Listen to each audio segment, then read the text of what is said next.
Hi friends, today I am giving a lecture on example problem on inference rules for predicate logic.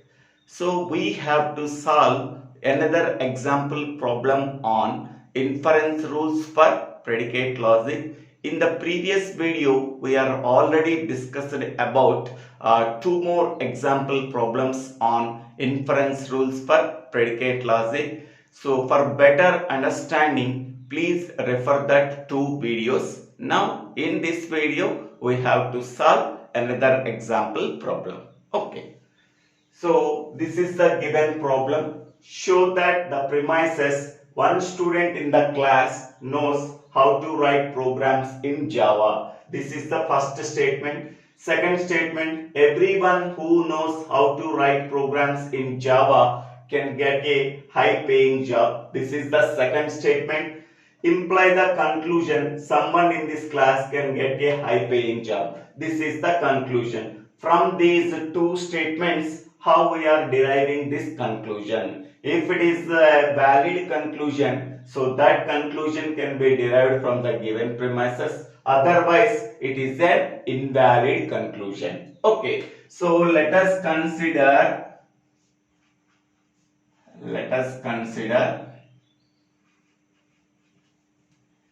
X is one student. So one student is nothing but someone student in the class. Okay. Now, next one,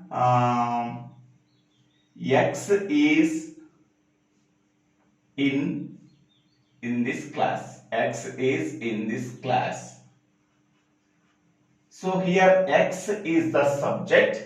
In this class, is in this class is the predicate. So that can be represented by, so first we have to write the predicate. After that, within the parenthesis, we have to write the subject. So here X is the subject and is in this class is the predicate.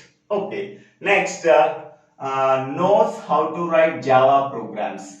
So that means X knows how to write Java programs. How to write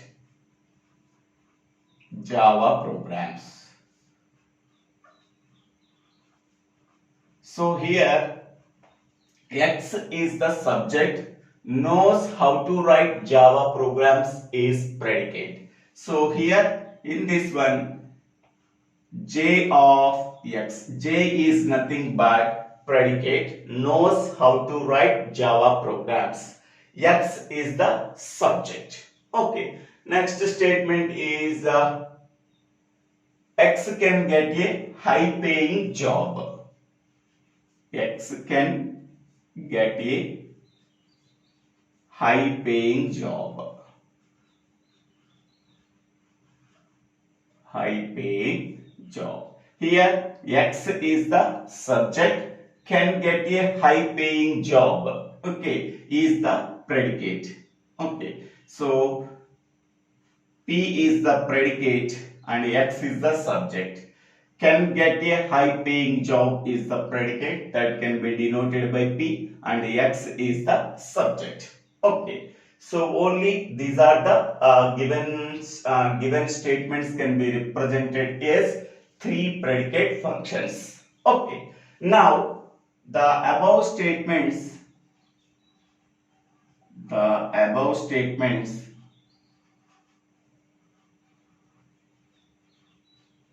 can be represented in symbolic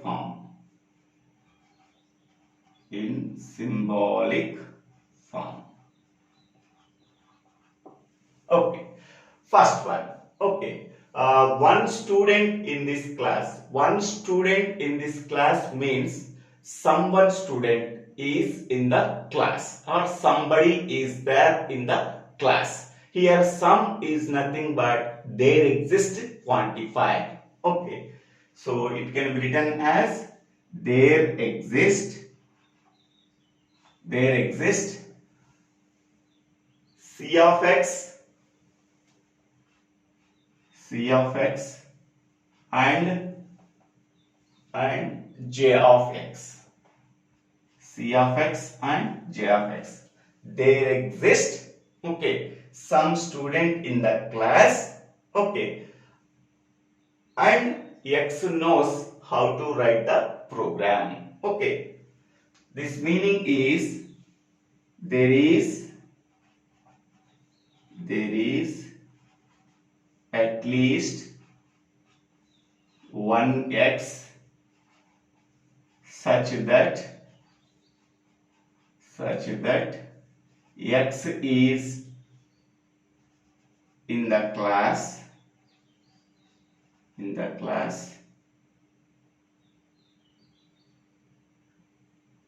and he knows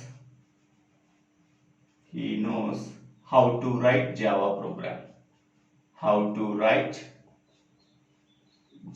program. This is the meaning, okay. Java program. There exists x means someone student in the class and he knows how to write the Java program. This is the first statement, okay. Next statement is everyone who knows how to write Java programs can get a high paying job, okay. So that can be denoted by for all x, how to write Java program can be written as j of x conditional he can get a high paying job, that is a p of x, okay. So what is the meaning of this one? For all x comma if x knows how to write Java program,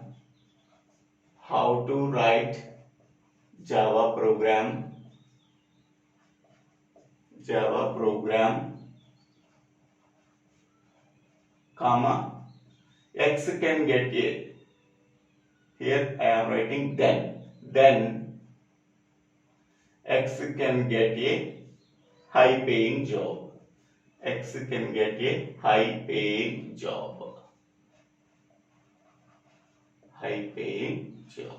Okay.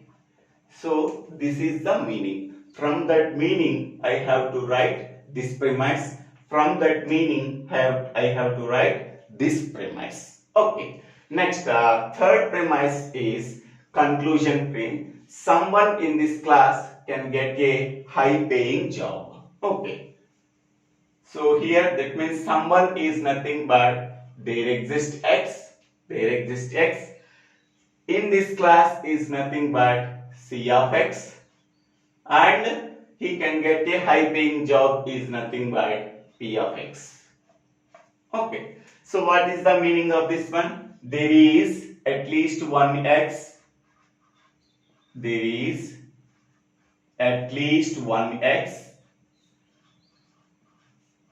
Comma such that x is in the class. X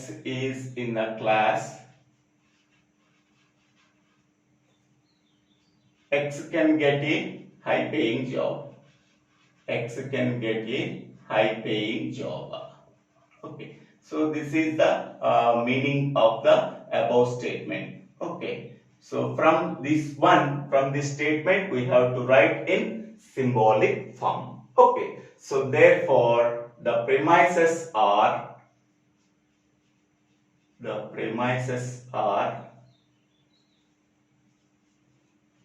okay. First premise is there exists x, c of x and j of x. This is the first premise. Second premise, this one, for all x, j of x conditional p of x,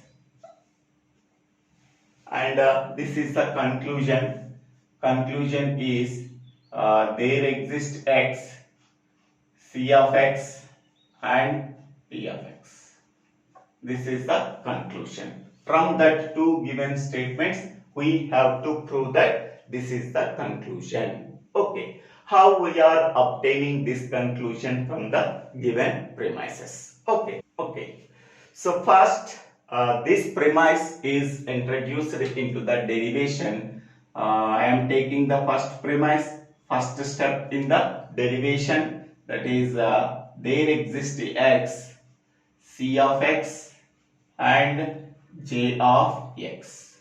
Okay, using rule P, this premise is introduced into the derivation as a first step. Okay, now observe this one, it is like P and Q. Okay, this is P, this is Q, P and Q. So P and Q can be written as P, P and Q can be written as Q by using implication rule I1 and I2.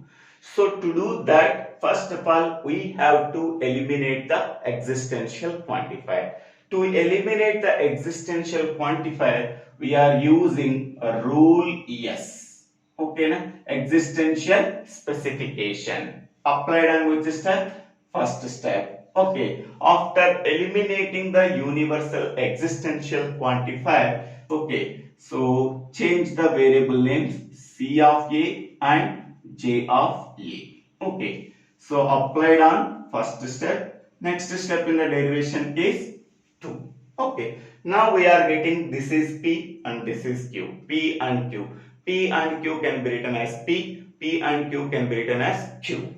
Okay, so on the same step, this is the third step in the derivation, we have to write C of A. On the same step, I have to write J of A. Okay, how we are writing? That is a rule T applied on which step? That is the second step. Applied on which step? That is the second step, comma I1. What is I1? P and Q implies P. Okay, here P is nothing but C of A, Q is nothing but J of A, P and Q implies P is nothing but C of A. Okay, next here rule T applied on second step and I2. What is I2? I2 is P and Q implies Q. Here this is P, here this is Q. P and Q implies Q is nothing but J of A. Okay, so now I am taking this premise is introduced into the derivation. So after 4, this is the fifth step. So is introduced into the derivation by using rule P. So this is the fifth step. For all x, J of x conditional P of x. Okay, first of all, if any implication formula we have to apply, eliminate the universal quantifier. So by to eliminate the universal quantifier, I am using rule US applied on fifth step. Okay, so then we are getting eliminate the universal quantifier and change the variable name as J of A into conditional P of A. Okay, so on the same step we are applying, that is the next step in the derivation is 6. Okay, now observe this by combining this step and this step. So it is a P, it is a P, it is Q. P, P conditional Q. According to the implication rule I11, we are getting P of A. Okay, so by combining this step and this step, that is 1 and 5, 1 and 5 we have to combine. That is the next step in the derivation. So that is the P of A we are getting. That is the rule T applied on which step? Fourth step and sixth step. 4, 6 and I11. What is I11? P comma P conditional Q implies Q. Implies Q. In the place of P, J of A is there. In the place of P, J of A is there. In the place of Q, P of A is there. P conditional Q is nothing but Q. In the place of Q, P of A is there. So that is the answer, P of A. Okay. So now here C of A is there. Here P of A is there. Okay. According to the rule I9, P comma Q implies P and Q we have to write. Okay. So this step and this step. This is 1 and this is 1, 5. We are getting 1 comma 5. This is 8th step. I am writing C of A and P of A. Okay. Using rule T applied on which step? Third step and 7th step. Third step and 7th step, comma I9. Okay. So what is I9? P comma Q implies P and Q. Okay. So this is P comma Q implies P and Q. Here P is nothing but C of A. Q is nothing but P of A. Okay. P of A. So P, Q, it can be written as P and Q. So by using rule I9. Okay. So after that we have to prefix the existential quantifier. Okay. On the same step, that is 1 comma 5. That is the 9th step. We have to prefix the existential quantifier. There exists x. So then change the variable name C of x and P of x. C of x and P of x. Rule EG. Rule EG applied on which step? That is 8th step. Applied on which step? That is 8th step. Rule EG is nothing but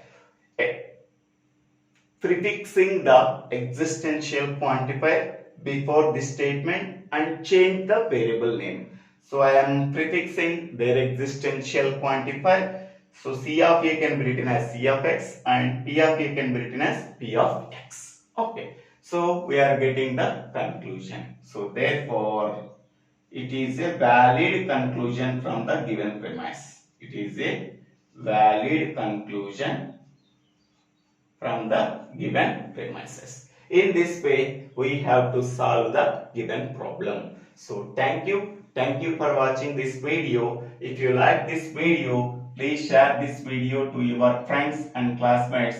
If you like this video, please subscribe my channel name. So Divvela Srinivas Rao. In the next video, we have to solve one more example problem on using indirect method of proof in predicate logic. Thank you.